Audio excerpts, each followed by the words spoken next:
to enable or disable backup my data to Google account in Samsung Galaxy S9 or S9 Plus. Open Settings. From a home screen, swipe up or down from the center of the display to access the apps screen. Tap Settings.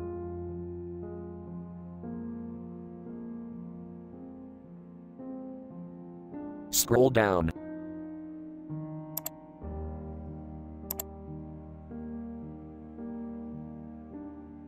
Tap Cloud and Accounts.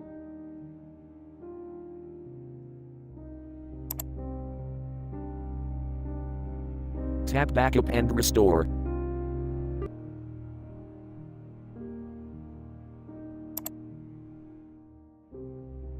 Tap Backup My Data, switch until blue to enable, or tap until gray to disable.